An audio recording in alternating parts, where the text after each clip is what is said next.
Hi, I'm Jillybean Fitzhenry, and I'm going to share with you my technique for painting on glass, and hopefully I'll inspire you to give it a try. It really is a lot easier than you think. The biggest thing is having the right brushes. So let's take a look at the glass art brushes that I'm going to be using. These are made special for me by Dynasty, and what's different about them is they have very super soft bristles. So when you're painting on the glass, you're able to cover the glass with your paint with a thicker coat. Other brushes, you wipe it off as fast as you put it on. So my glass art brush set comes with two flats, two different sized liners, two different sized rounds, and then also a rake brush, and I use that for fur. And another couple of pieces that I like to use, they're from the IPC line by Dynasty, and they're little foam sponge brushes.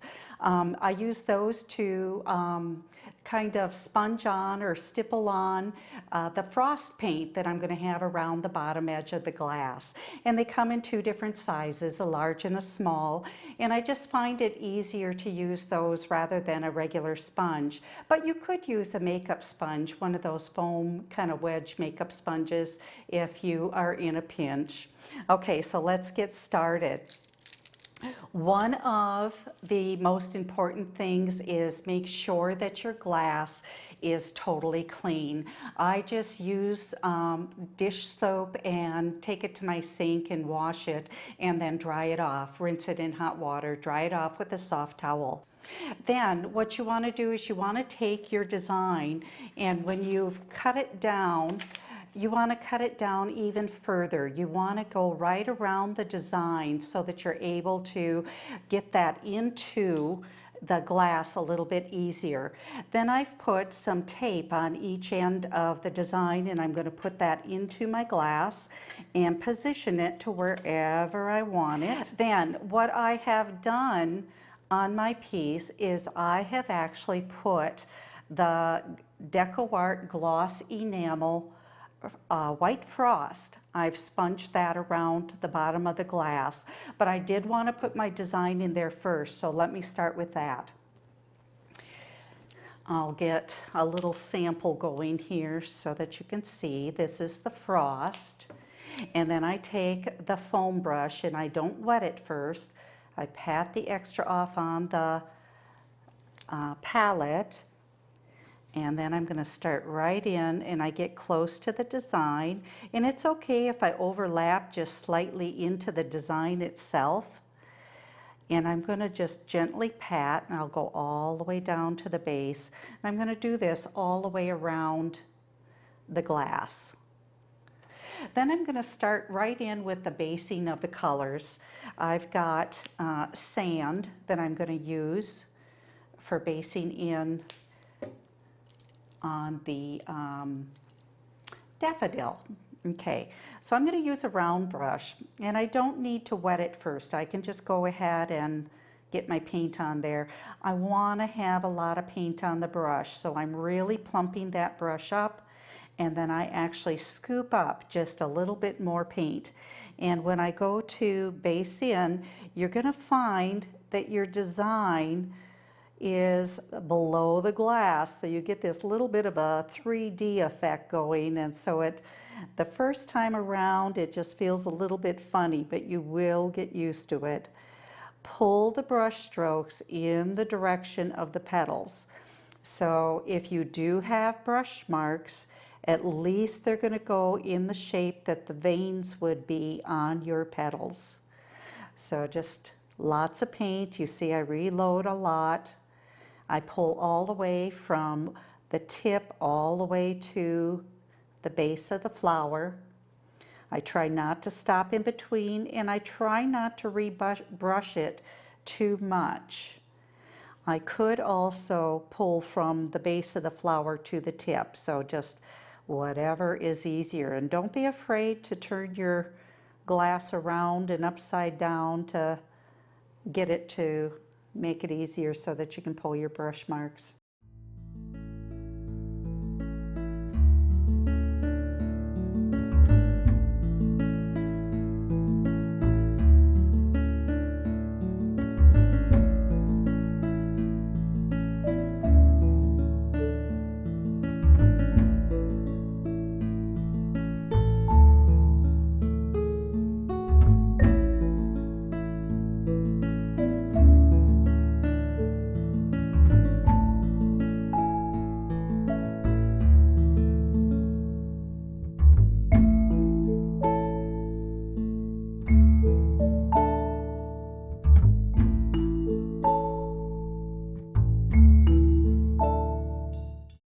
trying not to water down my paint. I want to use it as is. Now I use the little liner brush to kind of outline where those petals are that are on each side in the back, and then I'm going to pull little lines.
What I do is I like to put color on the very bottom, and what it does is it's going to show through the stem. So let me show you that.